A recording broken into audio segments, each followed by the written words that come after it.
అందరికీ నమస్కారము. ఎండాకాలం అయిపోతుందంటే ఇలాంటి పనులు మనము స్టోర్ చేసుకొని పెట్టుకోవాల్సి వస్తుంది. పచ్చళ్ళప్పుడు పచ్చళ్ళు, పొడులప్పుడు పొడులు. వర్షాకాలం వస్తుందంటే ఇలాంటి పొడులు ఉంటే వేడి వేడి అన్నంలో ఎంత మంచిగా టేస్ట్ అనిపిస్తుంది, నాలుకే రుచి అనిపిస్తుంది. కొంచెం వానలు పడుతూ ఉంటే పిల్లలకు కూడా కొంచెం జ్వరాలు వచ్చినట్టు తడిసి వానకు తడిసి అంత వాటరు ప్రాబ్లం వల్ల ఇలాంటివి ఉంటాయి కాబట్టి కరివేపాకు మంచి మెడిసిన్ లాగా పనిచేస్తుంది. జుట్టుకు కూడా మంచిది. మనము గ్రీన్ టీ కూడా పెట్టుకొని తాగాలని చెప్తా ఉన్నారు అందరు పెద్దవాళ్ళు. అన్ని రకాల గ్రీన్ టీలు తాగాలంటే టైం ఎక్కడ సరిపోతుంది? ఏది అన్నీ మార్చి మార్చి కొంచెం అన్నీ మనకు డైలీ కడుపులో పడేలాగా చూసుకొని చేసుకుంటే సరిపోతుంది. ఇలా మొత్తం వేసుకోవాలి కరివేపాకు. ఇప్పుడు చూస్తేనేమో ఆకు ఇంత అన్నట్టుగా ఉంటుంది. అది ఆరిపోయినాకనైతే మనకు ఎంత అవుతుంది అంటే పౌడరు కొంచెం అవుతుంది. ఇదంతా మంచిగా రిల్లిన తర్వాత శుభ్రంగా కడుక్కోవాలి. తొందరగా వాటర్ అంతా తేమ తొందరగా గుంజుతుంది. ఈ ఆకు మీద పట్టుకొని ఉండదు. ఈ ఆకు తొందరగానే వాటర్ వదిలేస్తుంది. ఒక వాన పడేసరికి కూడా కడిగినట్టు అయింది, కానీ మళ్ళీ కడుక్కోవాలి మనము. కడగంది అయితే ఏ పని చేయకూడదు. ఇది ఇంట్లో చెట్టుదే, మంచిగా బాగా వెళ్ళింది. మా పాప వాళ్ళ ఇంట్లో చెట్టు పెద్దగా అయిపోయింది. అయితే ఇక మాకు ఇప్పుడు కరివేపాకు బయటికి పోని అవసరం లేదు. మస్తు వెళ్తూ ఉన్నది. కరివేపాకు కూడా మంచి స్మెల్ వస్తూ ఉన్నది. చెట్టు కూడా మంచిది. ఆకు మంచి స్మెల్ వస్తుంది.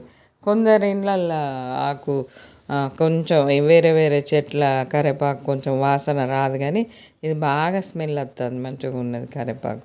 ఇలా వాటర్లో కడిగేసుకొని శుభ్రంగా ఒక బట్టలో ఆరబెట్టేసుకోవాలి. ఎండలో ఆరబెట్టకూడదు, నీడలోనే ఆరబెట్టుకోవాలి. ఇప్పుడు ఇది ఒక వాన పడిన ఆకైనా కానీ ఇక 2 సార్లు కడిగితే ఇలా అంత కొంచెం సన్న డస్ట్ కొంచెం వాటర్ మురికిగా వచ్చేసినాయి. మనం కడగంది ఏ పని చేయకూడదు. ఇంట్లోదే కదా ఏమవుతుందిలే అని అనుకోకూడదు. వర్షం పడ్డది కదా అని కూడా అనుకున్నాము, కానీ కడిగితే అంత వెళ్ళింది.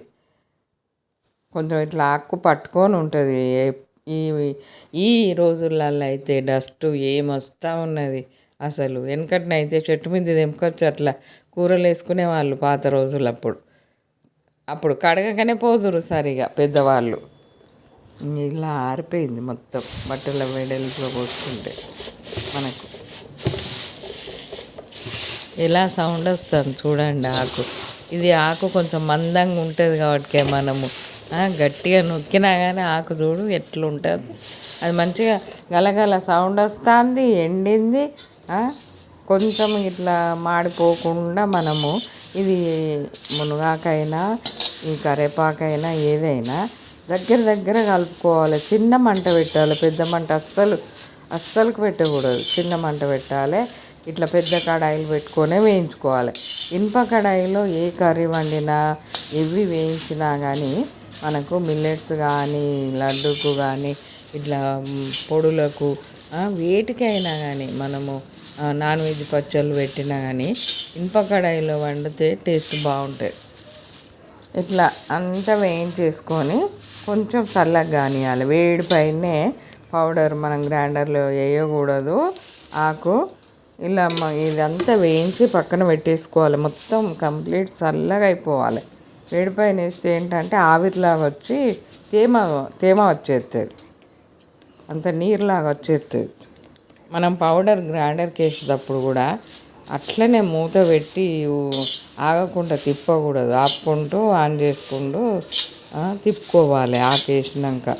అట్లయితేనే లోపల తేమ రాకుండా ఉంటుంది. పొడి కూడా చాలా రోజులు నిల్వ ఉంటుంది. కొన్ని జాగ్రత్తలు పాటించుకుంటూ చేసుకోవాలి. పొడులు చేసుకున్నా నిల్వ చేసుకునేటివి చేసుకున్నా కానీ మనం అట్లనే ఆపకుండా తిప్పినామంటే అందులో మొత్తం తడిలాగా తయారైపోయి చాలా రోజులు ఆగదు. తొందరగా తేడా వచ్చేస్తాయి పొడులు. కొంచెం ఎక్కువ చేసుకున్నప్పుడైతే మనము తొందరగా అన్నీ తిప్పేసి పడేయకూడదు. ఇలా ఆకంతా సాల్ట్ కొంచెం సాల్ట్ వేసుకుంటూ ఇలా బరక తిప్పుకొని మొత్తం ఒక బేసన్లో పోసి ఈ ఆకును ఈ పౌడర్ను కూడా చల్లారబెట్టేసుకోవాలి. ఎంబటే అంత కొంచెం పౌడర్ అయితే చేసుకోవచ్చు ఎంబటే. ఇది 1 కేజీ అంత పౌడర్ కాబట్టి మనము కొంచెము చల్లారనివ్వాలి. ఈ పౌడర్ అంతా పట్టేసి పక్కకు పెట్టేసుకోవాలి. మెత్తగా ఆకును మెత్తగా పట్టకూడదు, కొంచెం బరకగానే పట్టి పెట్టుకోవాలి.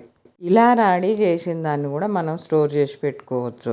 ఎందుకంటే ఆకు కడిగి ఆరబెట్టి చేసుకోవడము టైం పడుతుంది, వీలు కాదన్నోళ్ళు మనము టైం దొరికినప్పుడు ఆకు కూడా ఒక్కొక్కసారి టైంకి దొరకదు మంచిది. అట్లా మంచిది దొరికినప్పుడు తెచ్చి మంచిగా ఆరబెట్టి ఇలా కొంచెం సాల్ట్ వేసి పౌడరు పట్టి గాజు బాటిల్లో అయితే పక్కకు పెట్టుకొని అవసరం ఉన్నప్పుడల్లా ఇంత తీసి వాడుకోవచ్చు. కర్రీస్లలో కూడా పౌడర్ చల్లేసుకోవచ్చు. ఇంకా అది పక్కన పెట్టేసుకొని అది చల్లారుతూ ఉంటే ఎండుమిర్చి అయితే కొంచెం ఆయిల్ పోసేసి వేంపేసుకోవాలి. దీనికి కూడా చిన్న మంటే పెట్టాలి. పెద్ద మంట పెట్టినామంటే మాడిపోతుంది, పైన లోపల గింజ మంచిగా వేగినట్టు ఉండదు. మనము చిన్న మంట పెట్టి వేయించడం వల్ల మంచిగా వేడి సమానంగా తాకుతుంది, మంచిగా వేగిపోతాయి. ఇట్లా మనము కారం పొడి చేసేటప్పుడు మటుకు మిరపకాయలు వేసేటప్పుడు సాల్ట్ జీలకర్ర వేసి చేసుకోవాలి. ఆకు చేసేటప్పుడు మామూలు దొడ్డు ఉప్పు వేసుకొని చేసుకోవాలి. మిరపకాయలు చేసేటప్పుడు జీలకర్ర మనకు దొడ్డు ఉప్పు వేసి కారం బట్టి పక్కన పెట్టేసుకోవాలి. అది కూడా చల్లారనివ్వాలి. కొంచెమే ఒక చుక్క ఆయిల్ వేసేసి మనము మినపప్పు, శనగపప్పు ఇలా వేయించేసుకోవాలి. మినపప్పు, శనగపప్పు, ధనియాలు ఇది కూడా చిన్న మంట పెట్టి మంచి కలర్ వచ్చే వరకు అవి వేగినాక మంచి స్మెల్ వచ్చేస్తూ ఉంటుంది. అలా వేగనిచ్చేసి పప్పు కొంచెం చల్లగా అయిన తర్వాత పౌడర్ తిప్పి అలా రెడీ పెట్టుకోవాలి. పప్పుల పౌడరు, కరివేపాకు పౌడర్, కారం పొడి అంతా కలిపి ఒకసారి తిప్పి ఒక గిన్నెలో పోసిన తర్వాత ఎల్లిపాయలు విడిగానే వేసుకోవాలి. ఎల్లిపాయలలో సాల్ట్ వేసి విడిగా ఒక్క ముక్క తిప్పి అందులో పోసేసేయాలి. మళ్ళీ చింతపండు కూడా ఒక్క ముక్క తిప్పేసి, ఇంకా చింతపండు అంటుకుంటుందని పప్పుల పొడి వేసేసాము ఒకసారి, అది అంటుకుంటుంది, మెత్తగా ముద్దలాగా అయిపోతుంది. ఇలా కొంచెం పౌడర్ వేసి తిప్పామంటే పొడిలాగా వచ్చేస్తుంది. కొంచెం కరివేపాకు పొడి, పప్పుల పౌడరు, చింతపండు వేసి కొంచెం సాల్ట్ వేసి మళ్ళీ తిప్పి ఇందులో కలిపేసి ఇలా రెడీ అయిపోతుంది మనకు కరివేపాకు పౌడర్, ముద్దలాగా రాకుండా. లైక్ చేయండి, సబ్స్క్రైబ్